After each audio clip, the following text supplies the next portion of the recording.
Buenas, buenas a todos. Hoy hablamos de estado de sitio, protecciones legales. Arranquemos repasando, ya que estamos en preparcial, la doctrina de la Real Malicia, que habíamos dicho que proviene de la jurisprudencia estadounidense, sí, más precisamente el caso de New York Times contra Sullivan de 1964, y que exige que para condenar a un medio de prensa por difamación em, contra un funcionario público o asunto de interés público, el demandante pruebe no solo que la información es falsa, sino que los periodistas sabían de su falsedad o que actuaron con temeraria negligencia. ¿Sí? La Corte Suprema de nuestro país fue incorporando progresivamente este criterio, ¿sí? En casos emblemáticos como el de Campillay de 1986, donde se eximió de responsabilidad un diario que reprodujo un comunicado oficial falso. La Corte sostuvo que a partir de una fuente oficial, el medio cumplió con su deber periodístico y que no incurrió en culpa. Bueno, con el retorno de la democracia y la reforma constitucional de 1994, esta doctrina cobró fuerza en el fallo Patitó y otros precedentes recientes. ¿Sí?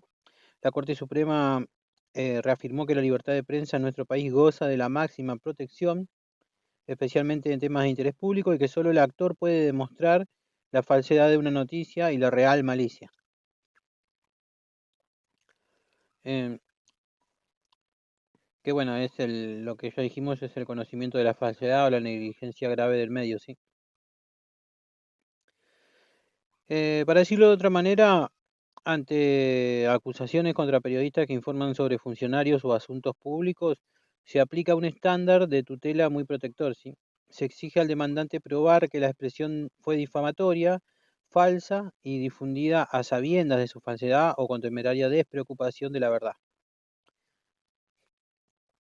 Bueno, este enfoque de nuestro país guarda analogías con el sistema estadounidense que protege el periodismo crítico, pero con matices más propios, ¿no?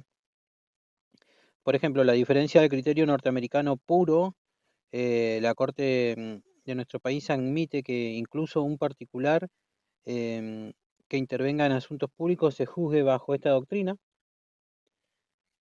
Sin embargo, el objetivo es el mismo, evitar la autocensura, como observó el ministro Lorenzetti al ponderar la libertad de expresión y la responsabilidad. La regla es que la libertad de expresión, de opinión y de crítica goza de la máxima protección en el derecho de nuestro país, y más todavía sobre asuntos de interés público. Bueno, habeas corpus eh, es un derecho garantizado por la Constitución que protege la libertad personal frente a detenciones ilegales. La reforma constitucional de 1994 consagró expresamente este recurso en el artículo 43, otorgándole rango constitucional. Por lo tanto, incluso en situación de emergencia o en estado de sitio, el habeas corpus no puede suspenderse ni restringirse de hecho. La Ley Nacional 23.098 de 1984 reglamenta el procedimiento de habeas corpus y regula expresamente su ejercicio durante el estado de sitio. Su artículo 4 establece que si una persona está privada de libertad por un decreto de estado de sitio, ¿sí? El juez podrá examinar dos cuestiones claves. Una, la legitimidad de la declaración del estado de sitio, y dos, la correlación entre la orden de detención y la situación que motivó al estado de sitio. Para decirlo de otra manera, el juez puede verificar que el decreto de estado de sitio cumpla las condiciones constitucionales, ¿sí? Que son la competencia, el motivo, el plazo, el ámbito, y que la persona detenida efectivamente guarde relación causal con la conmoción o peligro alegado, ¿sí? De esta forma, aunque la Corte alguna vez consideró la declaración inicial como cuestión política de control limitado, la Ley 23.098 garantiza un mínimo control judicial sobre su aplicación concreta. Además, el derecho al habeas corpus durante el estado de sitio incluye el respeto al derecho de opción, ¿sí? De los detenidos, que pueden optar, según el artículo 23 de la Constitución, pueden optar por salir del país si no hay cargos penales firmes y si se les permite, si se les impide injustificadamente este derecho, el juez le tiene que ordenar su libertad. Entonces, la ley y la Constitución combinan para evitar la arbitrariedad en las detenciones, incluso en emergencia, como bueno, lo estableció la Corte. El presidente no puede condenar ni aplicar penas por sí mismo durante el estado de sitio, ¿sí? Y cualquier restricción ilegal del derecho a la libertad queda sujeta al habeas corpus. Esto refleja una diferencia profunda con regímenes autoritarios, mientras la dictadura de 1976 suspendió de hecho todos los derechos. Hoy se mantiene la exigencia de controles formales y judiciales sobre el estado de sitio. La Constitución Nacional define el estado de sitio como el régimen de excepción frente a una conmoción interior o un ataque exterior que amenacen el orden constitucional. En esos casos, la autoridad legislativa o ejecutiva, según el supuesto, puede declarar el estado de sitio y suspender ciertas garantías en la zona afectada. Sin embargo, la Constitución impone límites claros. El decreto tiene que explicitar el ámbito territorial, la duración y las medidas excepcionales, y el presidente carece de potestad punitiva. No puede aplicar penas o medidas equivalentes por sí mismo. Esto significa que aunque se suspendan garantías como la libertad ambulatoria o la inviolabilidad del domicilio, no se pueden imponer castigos sin un proceso judicial previo, ¿sí? En cuanto a quién declara el estado de sitio, la Constitución establece diferencias según la causa. Para conmoción interior, el presidente puede decretarlo, especialmente si el Congreso está en receso, pero tiene que informarlo y obtener después la aprobación del Congreso. Para un ataque exterior, el presidente necesita el acuerdo del Senado. De hecho, el artículo 61 dispone expresamente que corresponde al Senado a autorizar que el presidente declare el estado de sitio en uno o varios puntos del territorio ante un ataque exterior. En la práctica democrática reciente, el estado de sitio fue aplicado de modo excepcional.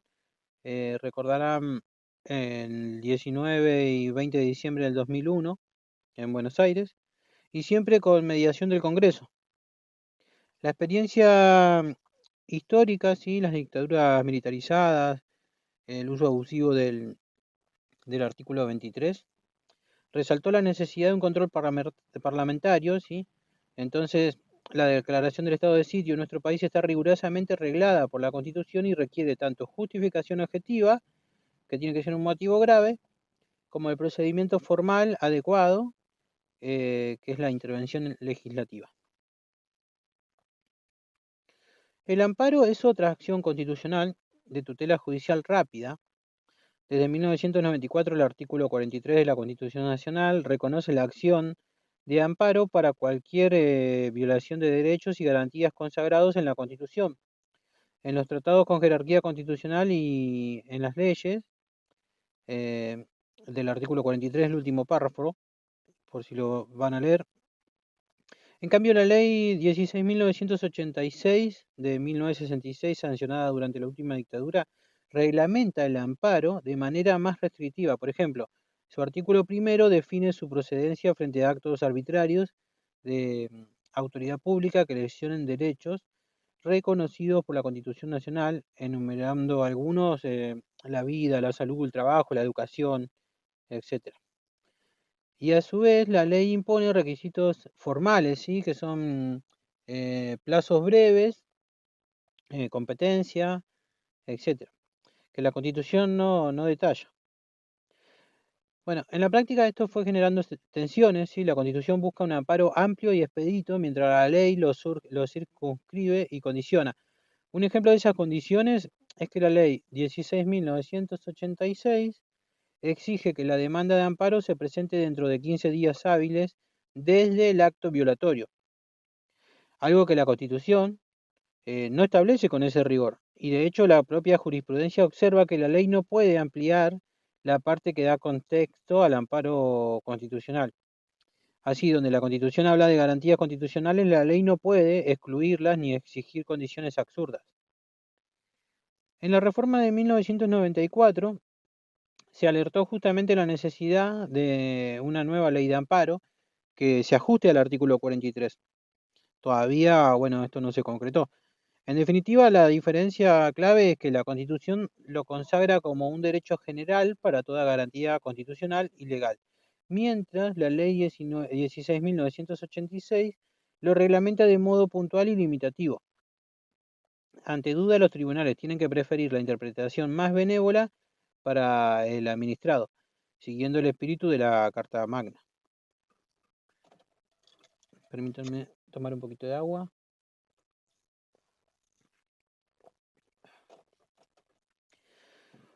Bueno, en nuestro país, los tratados internacionales de derechos humanos tienen un peso constitucional muy significativo. La reforma constitucional de 1994 incorporó un numeroso bloque de normas internacionales al mismo nivel de la Constitución.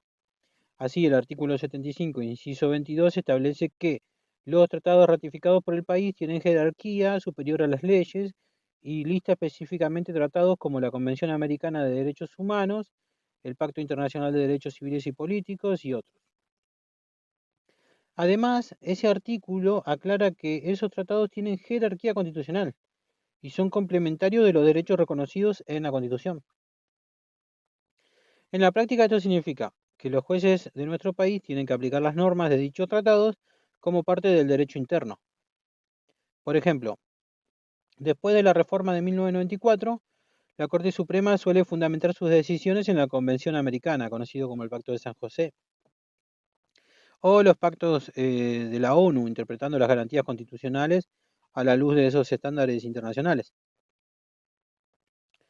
Incluso se reconoce que ciertos derechos, como la prohibición de la tortura, el derecho a la vida, etcétera, son irrenunciables y no pueden suspenderse ni aun estando en estado de sitio, en consonancia con el artículo 27 de la Convención Americana. También se sancionaron leyes especiales para hacer operativo este bloque constitucional. Por ejemplo, la Ley de Audiencia Pública de 2017, vinculada a la Convención Americana de Derechos Humanos. La jerarquía de los tratados contrasta fuertemente con la época previa.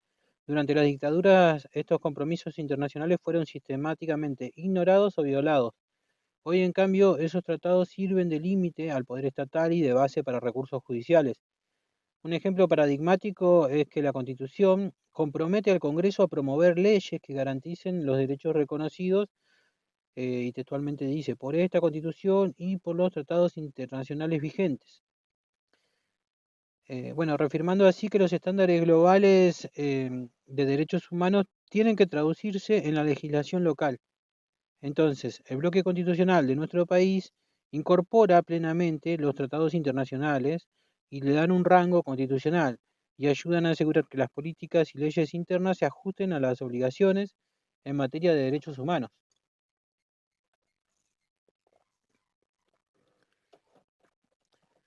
Bueno, hasta acá vimos la ley 23.098 de 1984, que habla del procedimiento del habeas corpus. ¿Cuál es el objeto de esta ley? Es reglamentar el habeas corpus, que está consagrada en el artículo 18 de la Constitución Nacional y en el artículo 43 de la misma Constitución. Eh, Aunque el artículo 23 permite arrestos en estado de sitio, la ley 23.098 deja claro que en ningún caso esas detenciones pueden evadir el control judicial del habeas corpus. Entre los puntos destacables de esta ley tenemos, bueno, el artículo 1 que nos habla de la competencia de jueces penales para tramitar habeas corpus, el artículo 4 que dice que durante el estado de sitio se procede revisar, la legitimidad de la declaración de sitio, dos, la vinculación entre detención y conmoción alegada, y tres, la adecuación de condiciones de arresto, y también por último el ejercicio del derecho de opción del detenido. También nos habla de los plazos, ¿sí? Que es la resolución tiene que darse en 24 o 48 horas para evitar demoras que serían ilegales. Em, El artículo 23 de la Constitución Nacional dice en su texto que es esencial, en caso de conmoción interior o de ataque exterior que pongan en peligro el ejercicio de esta Constitución, se declarará en estado de sitio. Bueno, de esto hay que interpretar sí los causales, que son dos. Una es la conmoción interior y dos, el ataque exterior. Tiene límites, ¿sí? Dice que es temporal, ¿sí? El plazo expresado en el decreto o la ley que lo establezca, y tiene una demarcación territorial, que puede ser toda la nación, una o varias provincias, y sobre las garantías no se suspenden automáticamente todos los derechos, sino que solo se autoriza las restricciones necesarias, algunos de ellos para restablecer el orden. El artículo 61 de la Constitución Nacional nos habla del rol del Senado en el estado de sitio. El texto, bueno, esencial, en el inciso 1 dice, el Senado autorizará al presidente a declarar el estado de sitio en todo o parte del territorio. Bueno, de acá se interpreta el procedimiento, ¿sí? El presidente envía el proyecto al Senado que tiene que debatirlo y aprobarlo. Em, Sobre el plazo de sesiones, si el Congreso está en receso, el presidente declara y convoca sesiones extraordinarias inmediatas para que el Senado confirme o lo revoque. Y el control parlamentario, sí, que se refuerza la división de poderes y el contralor democrático. El artículo 43 de la Constitución Nacional, que nos habla de la acción de amparo, dice en su texto esencial, toda persona puede interponer acción inmediata de amparo para la protección de derechos y garantías reconocidos por la Constitución y por los tratados. Bueno, de acá interpretamos el objeto amplio.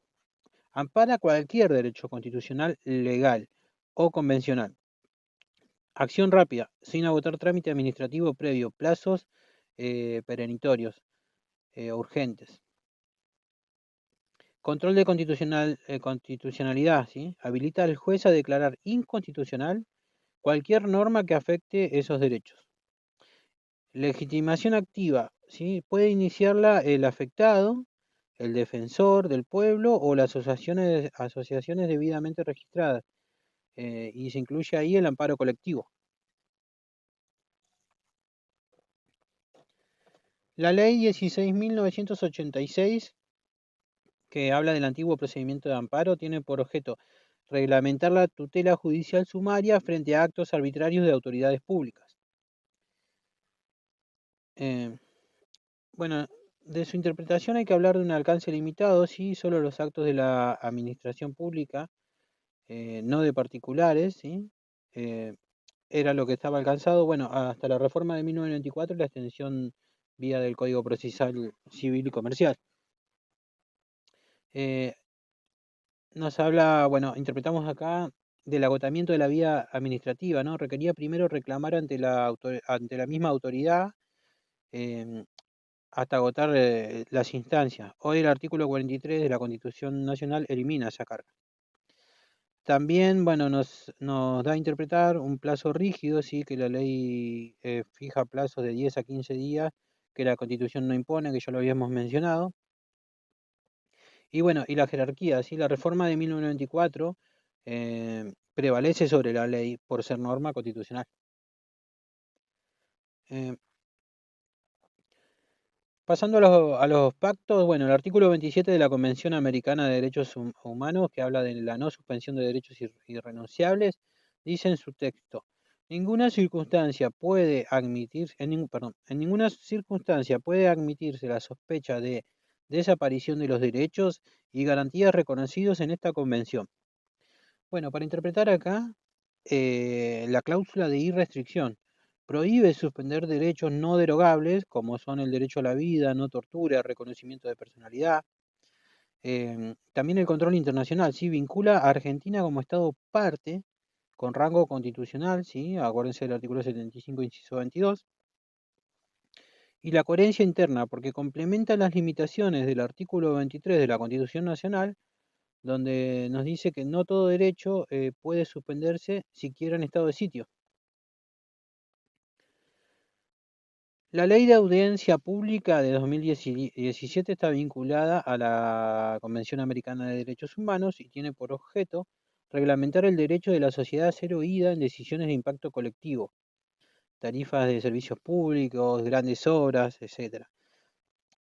Como base interpretativa hay que hablar de la base constitucional, sí, del artículo 75, inciso 22, em, la participación ciudadana asegura transparencia y consulta previa en línea con el artículo 23 de la Convención Americana de Derechos Humanos, que es el derecho a ser oído, y con estándares de la Corte de la Corte Internacional de Derechos Humanos, ¿sí?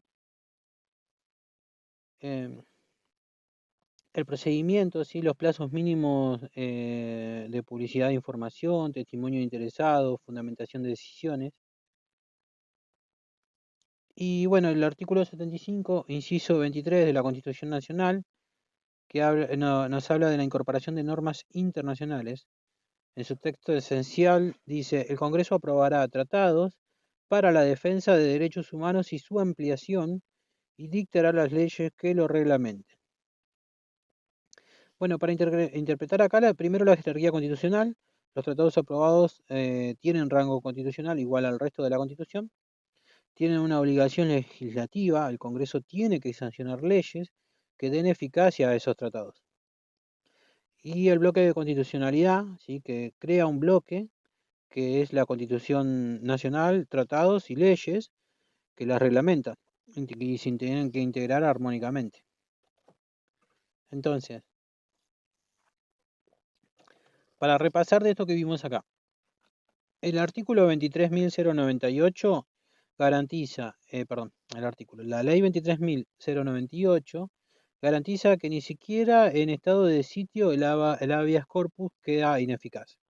El artículo 23 de la Constitución Nacional delimita muy estrictamente cuándo y cómo se declara el estado de sitio. El artículo 61 de la Constitución Nacional involucra al Senado como contrapeso político a esa declaración. El artículo 43 de la Constitución Nacional consagra el amparo más amplio y expedito superior a la Ley 16.986. La Ley 16.986 refleja un amparo más limitado y condicionado superado por la reforma de 1994. El artículo 27 de la Convención Americana de Derechos Humanos impide suspender derechos esenciales incluso en emergencias. La Ley de Audiencia Pública de 2017 materializa el derecho a ser oído en políticas públicas. Y el artículo 75, inciso 23, otorga jerarquía constitucional a los tratados de derechos humanos y obliga a la reglamentación. Eh,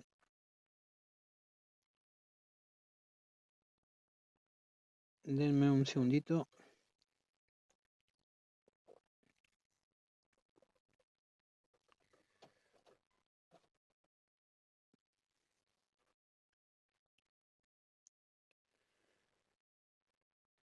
Bueno, habíamos dicho que estos pactos internacionales ayudan a proteger los derechos que son irrenunciables, pero también nos, nos hablan de en qué momento se pueden restringir algunos derechos y en qué condiciones. Así que vamos a ver esto.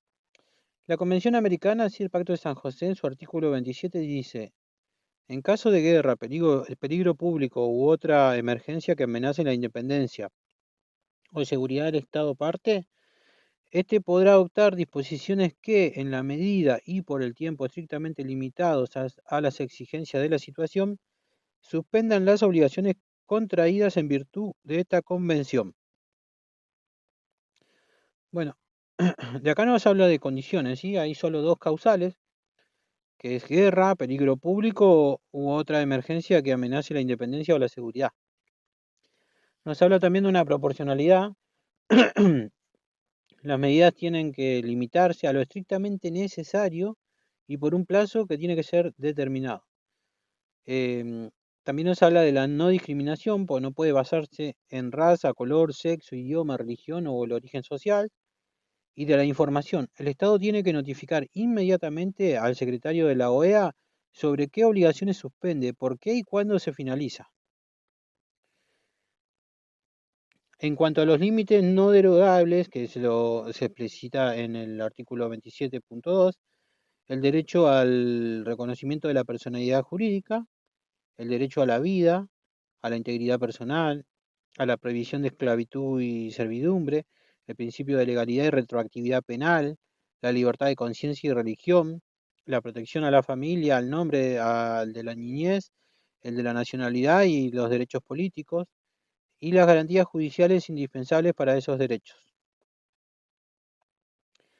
En el Internacional de Derechos Civiles y Políticos, en su artículo 4, dice: en situaciones excepcionales que pongan en peligro la vida de la nación y cuya existencia haya sido proclamada oficialmente, los Estados partes podrán adoptar disposiciones que, en la medida estrictamente limitada a las exigencias de la situación, suspendan las obligaciones contraídas en virtud de este pacto. Bueno, acá nos habla de condiciones, ¿sí? Una es la declaración oficial de emergencia que ponga en peligro la vida de la nación. Nos habla de la medida y la duración, que solo tiene que durarlo estrictamente limitado a las exigencias de la situación, y de la compatibilidad internacional. No tiene que contradecir otras obligaciones de derecho internacional. También nos habla de la no discriminación, sin ningún criterio de raza, sexo, idioma, religión u origen. Y la notificación. Se tiene que informar de inmediato al secretario general de la ONU sobre las suspensiones y sus motivos y cuándo se va a restablecer la normalidad. En este pacto se habla también de los derechos no derogables, que son el derecho a la vida, la prohibición de la tortura y tratos inhumanos, la garantía de un juicio justo, el principio de legalidad y retroactividad penal, la libertad de pensamiento, conciencia y religión. Eh, Bueno, como ya todos saben, el artículo 75, inciso 22, incorpora a los dos tratados con rango constitucional, formando parte del bloque de constitucionalidad, y cualquier derogación o suspensión de derechos en emergencia tiene que cumplir tanto los requisitos del artículo 23, que habla del estado de sitio, como los del artículo 4 del Pacto Internacional de Derechos Civiles y Políticos y el artículo 27 de la Convención Americana de Derechos Humanos. Permítanme tomar un poquito de agua.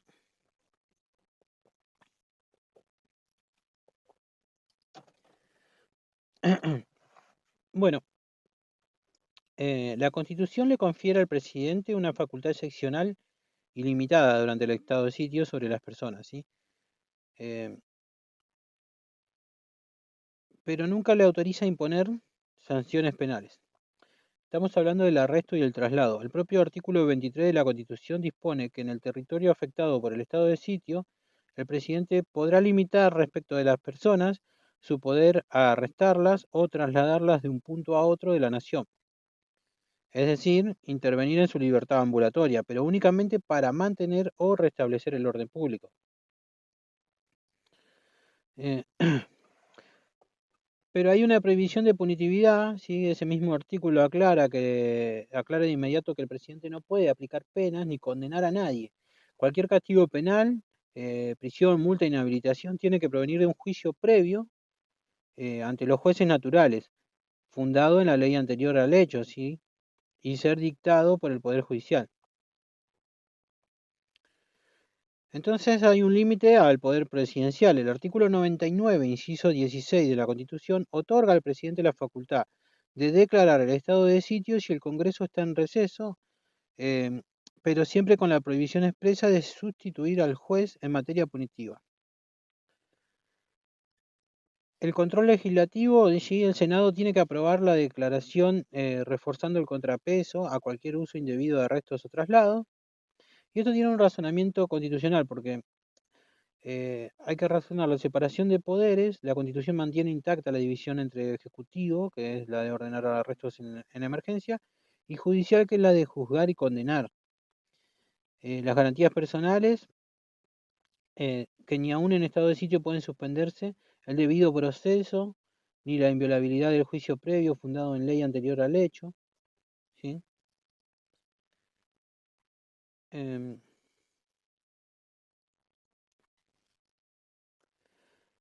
en nuestro sistema, el amparo es la garantía genérica para defender casi cualquier derecho o garantía consagrado en la Constitución o en los tratados con jerarquía constitucional, excepto aquellos que ya cuentan con una remediación específica, ¿sí?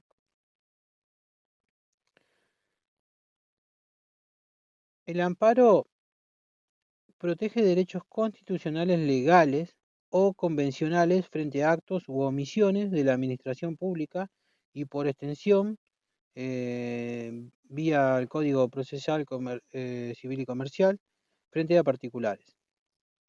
Se tramita en forma rápida y sumaria, sin agotar la vía administrativa previa ni requisitos formales onerosos y permite al juez declarar inconstitucionales las normas que vulneren derechos. Em, ¿Cuáles son las exclusiones? Bueno, la libertad física o ambulatoria, porque está protegida específicamente por el habeas corpus, em, reglamentado en la ley 23.098, y la autodeterminación informativa, así que es el derecho a que se respete y actualice la información personal protegida ya por el habeas data en la ley 25.326. Entonces, cuando la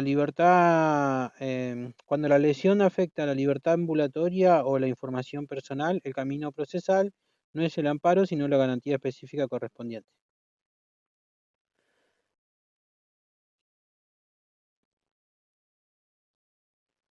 Bueno, pero la palabra habeas corpus no aparece textualmente en el texto de 1853. El artículo 18 de aquella constitución que hoy se repite en el artículo 18 garantizaba que ningún habitante de la nación puede ser arrestado sino en virtud de orden escrita de autoridad competente. Bueno, de ahí se desprende el derecho al habeas corpus como remedio judicial para proteger la libertad personal frente a detenciones ilegales o arbitrarias. En 1863, la Ley 48 incorporó formalmente el procedimiento de habeas corpus al sistema procesal de nuestro país, regulando plazos y competencia. Desde entonces, bueno, fue una garantía específica contra todo exceso punitivo y en la reforma de 1994 obtuvo el rango constitucional propio al integrarse también en el artículo 43 de la Constitución, como acción de tutela inmediata de libertades. La ley número 48 de 1863 fue la primera gran norma que organizó el Poder Judicial después de la sanción de la Constitución de 1853. Dentro de su artículo 20 incorporó formalmente el habeas corpus al procedimiento de nuestro país. Eh, Aunque el artículo 18 de la Constitución ya prohibía las detenciones arbitrarias, aquella ley de 1863 definió el trámite concreto para que todo detenido pudiese solicitar al juez que revisara de inmediato la legalidad de su arresto.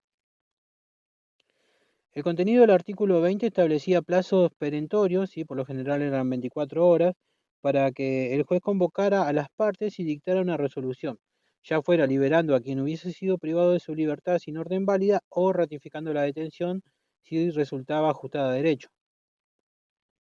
Precisó también una competencia, así caía en manos del juez civil, comercial o de paz que estuviese de turno en la circunscripción donde se hubiera producido el arresto. Y bueno, la importancia histórica que porque convirtió al habeas corpus en un recurso procesal ordinario y público, sentando las bases después para su uso masivo como garantía fundamental, permitiendo así que bajo gobiernos autoritarios posteriores existiera un mecanismo legal, aunque franqueable, bueno, en la práctica, para desafiar detenciones ilegales.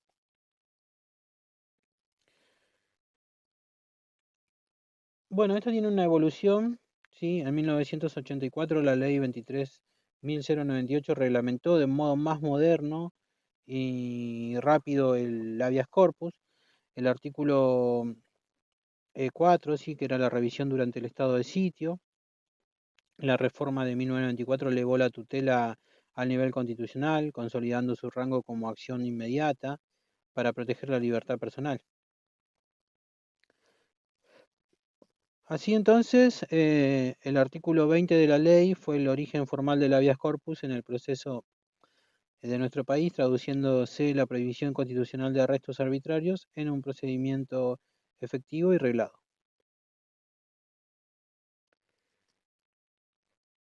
Bueno, vamos a hablar ahora de los fallos. Pasemos con el fallo Siri, ¿sí? Permítanme tomar un traguito de agua.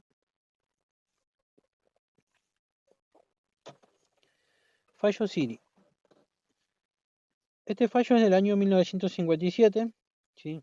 El contexto político era que apenas 2 años después del derrocamiento de Perón, si era septiembre de 1955, gobernaba la llamada Revolución Libertadora bajo el mando de la Junta Militar encabezada por el general Pedro Eugenio Aramburu.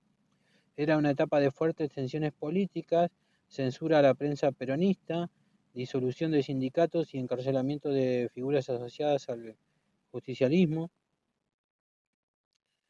Eh, bueno, y esto es importante porque nos ayuda a entender que no es solo letra muerta lo que hay en el fallo, sino que nace de un clima de presión sobre la libertad de expresión y la propiedad de medios, y tenemos que preguntarnos si el tribunal pudo o quiso equilibrar esos vientos políticos, ¿sí? Bueno, identifiquemos a las partes. El actor es Ángel Siri, director de un periódico local clausurado por orden administrativa, y el demandado es la Autoridad de Fomento y Prensa, el organismo estatal encargado de regular publicaciones, y funcionarios municipales encargados de ejecutar la cláusula. Bueno, el punto clave acá es que es un particular, que es Siri, contra el Estado, ¿sí? Em, y el órgano que decide es la Corte Suprema, y la instancia, bueno, ya dijimos que al llegar a la Corte Suprema, nos está indicando que Siri ya había perdido en una primera y en una segunda instancia, ¿sí? Bueno, los hechos son: Siri publica un semanario crítico con la nueva Junta de Gobierno. La autoridad local ordena la clausura cautelar del semanario, alegando alteración del orden público. Siri agota instancias administrativas y judiciales sin éxito. Ni el juez de primera instancia ni la Cámara aceptan su planteo, y se eleva el recurso de casación hasta la Corte Suprema. ¿Cuáles son los derechos en pugna? Bueno, la libertad de expresión, la libertad de prensa, el artículo 14, el derecho al trabajo, el derecho a la propiedad, el artículo 17, el debido proceso y la tutela judicial efectiva, el artículo 18. eh, bueno, algunas veces los derechos constitucionales involucrados están escritos, pero otras veces hay que sacarlos de la misma motivación, ¿sí? Bueno, entonces normas involucradas son el artículo 14, 17 y 18 de la Constitución, del Código Civil y Comercial de entonces, las normas de procedimiento y dentro de la jurisprudencia previa no existía todavía una ley de amparo, por lo que la Corte tenía que inventar un remedio ahí. Especial atención que en 1957 no estaba consagrado el artículo 43 de la Constitución Nacional, que habla del amparo constitucional de 1994, y por lo tanto la Corte apeló a su poder pretorio para llenar un vacío legal. La sentencia. La Corte hizo lugar al recurso de casación de Siri y ordenó la reapertura inmediata del semanario y condenó en costas a la autoridad clausurante. ¿Cuál es el holding? Bueno, el núcleo central, cuando un particular ve su libertad de prensa y su propiedad mediática clausuradas sin base legal ni procedimiento previo, existe un vacío que el Estado no puede aprovechar para privar de derechos fundamentales. El principio creado es que la Corte consideró que el juez tiene potestad para tutelar derechos constitucionales, aun si no hay ley expresa que regule la acción, ¿sí? Que es el precursor del amparo pretorio.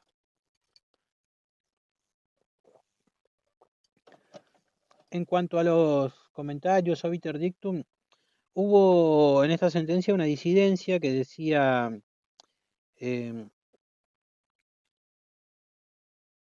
perdón, no, hubo me estoy mareando con el otro fallo, perdón. Hubo unos comentarios, ¿sí? Que hablaban sobre la necesidad de equilibrar el orden público y la libertad de expresión, reflexionando que solo en caso de peligro cierto e inminente se podría admitirse la censura preventiva, pero que ni siquiera entonces se justificaría la clausura total de un medio. Eh,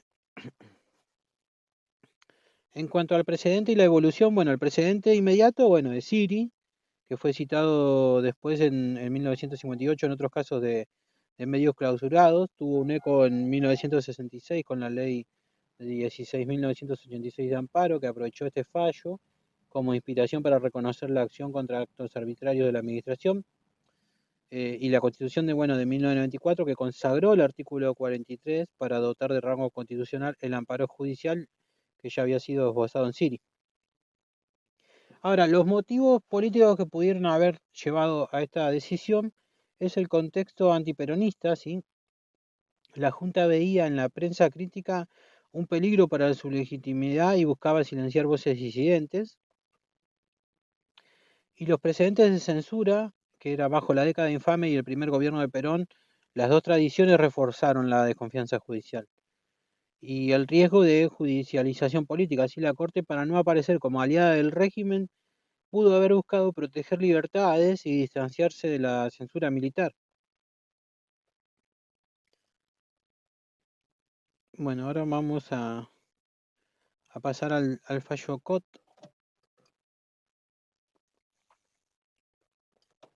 El fallo Cot se da en el año 1958.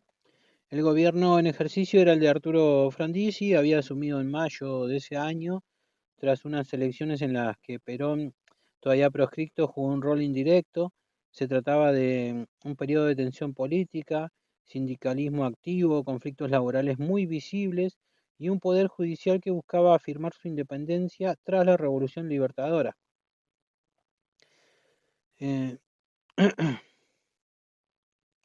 Las partes intervinientes son entonces la actora, que es Samuel Cot SRL, es una empresa textil que es dueña de la fábrica de Villa Lynch, y los demandados son los trabajadores que en el marco de un conflicto gremial ocuparon la planta industrial sin autorización. Atención acá que a diferencia de Siri, la clausura venía, en el fallo de Siri, la clausura venía de las autoridades estatales y acá la pretensión de amparo surge contra actos de particulares, pues son los trabajadores, ¿sí? El órgano que decide es la Corte Suprema de Justicia. Bueno, la instancia es el recurso extraordinario, o sea que ya había perdido en primera y segunda instancia. Y los hechos son huelga y ocupación. A partir del 21 de marzo de 1958, los obreros iniciaron una protesta y el 9 de junio ocuparon la fábrica sin ejercer violencia para reclamar la reincorporación de delegados despedidos. Existieron intentos judiciales previos. COT SRL denunció usurpación. La policía y la Cámara de la Plata terminaron sobreseyendo al personal. Nace la idea del amparo, sí, basados en el fallo de Siri de 1957. La empresa presentó un recurso de amparo alegando violados sus derechos constitucionales a trabajar, a la propiedad y a la libre iniciativa.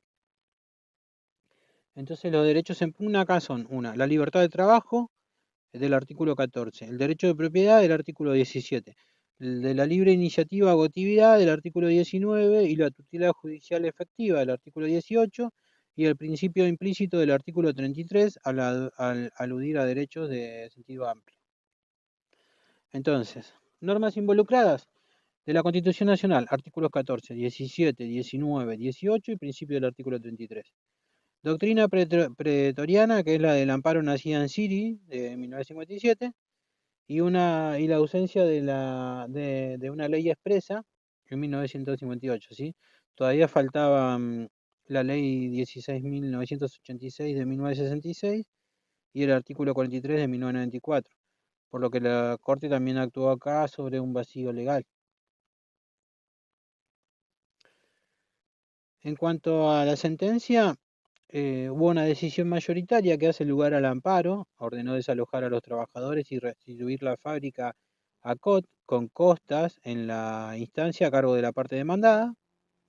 Y en cuanto al holding, bueno, el amparo, aunque inspirado en el habeas corpus, no se limita a tutelar la libertad personal frente al Estado, sino que ampara cualquier derecho fundamental cuya restricción ilegítima provenga de particulares o autoridades. Así lo prescribe implícitamente el artículo 33 de la Constitución. Este es el núcleo de la decisión. La Constitución no excluye de la protección de amparo las ofensas que nazcan de actores privados.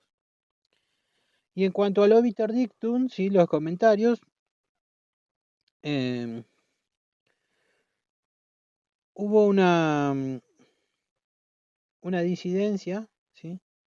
De los jueces Araoz de la Madrid y Ollanarte, que advirtieron que las garantías constitucionales tienen que proteger solo contra el Estado y que extender el amparo a particulares amenaza la seguridad jurídica y desdibuja procedimientos específicos. Bueno, obviamente estos comentarios no influyen en la decisión, sino que es para entender por dónde va el debate. Bueno, entonces tenemos el precedente y la evolución que nos marcan estos fallos, ¿sí? Siri, bueno, en 1957, amparo contra estatales. COT, 1958, amparo contra actos privados, apertura decisiva. La ley 16.986, que es la primera regulación legal del amparo. La Constitución de 1994, artículo 43, que eleva el amparo al rango constitucional. Y para identificar los motivos políticos, tenemos que hablar del reajuste del poder sindical. Tras la Revolución Libertadora y con Frondizi, el sindicalismo peronista recobraba fuerzas. Los jueces quisieron frenar las ocupaciones salvajes y proteger la libertad de empresa. Em, También, bueno, el balance entre orden y derechos. Frente a episodios de tensión, huelgas masivas, tomas de fábrica, la Corte buscó ofrecer un cauce rápido y eficaz que disuadiera usurpaciones sin recurrir a la represión. También el hecho de romper con prácticas autoritarias, ¿sí? La censura, después de la censura militar de la década anterior, la jurisprudencia amparista de Siricot reforzó la idea de que ningún actor, ni público ni privado, está por encima de la Constitución. Eh, bueno, para reforzar, antes de 1994 solo podía ir al juez quien sufría de primera mano la lesión de su derecho, y con la reforma del artículo 43 se amplió la legitimación activa. El propio afectado, que siempre fue el titular principal del amparo, sí, también podía ir el defensor del pueblo como órgano constitucional encargado de velar por el respeto de los derechos humanos en el ámbito federal, y las asociaciones institucionales debidamente registradas que representan a colectivos o intereses generales, por ejemplo, ONG de los consumidores, ambientales, de usuarios de salud, etcétera.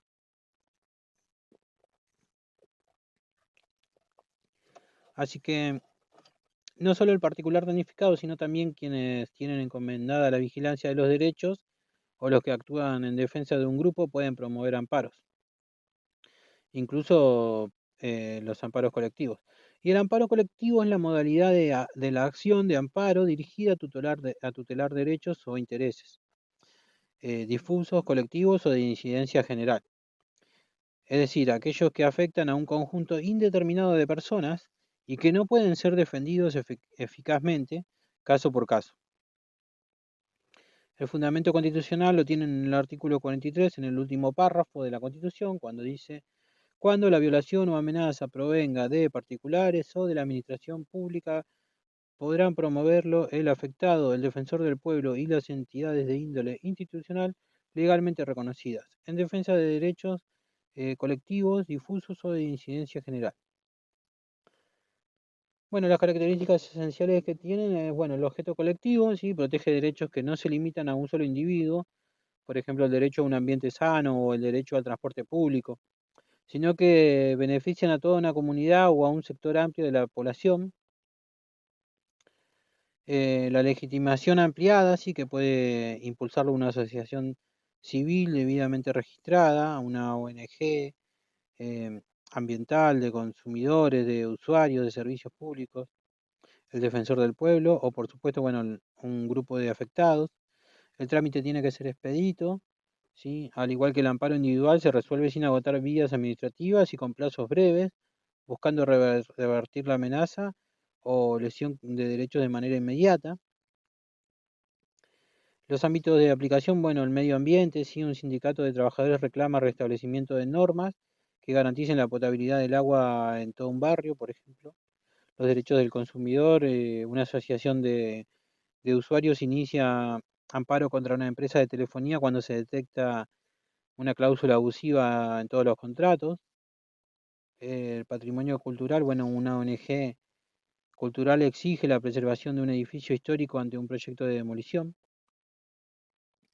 Y esto establece ventajas y límites, ¿no? Porque evita la multiplicidad de juicios idénticos, refuerza el control jurisdiccional sobre actos que lesionan intereses difusos, como por ejemplo la emisión de contaminantes, y marca límites porque tiene que quedar claro qué derechos colectivos se reclaman y quién los representa.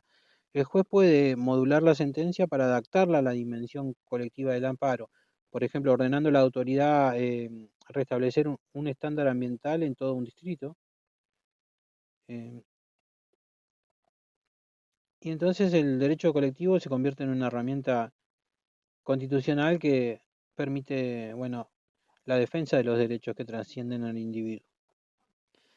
Bueno, hasta acá con esto, después vamos a hacer otro más y nos vemos en el que sigue.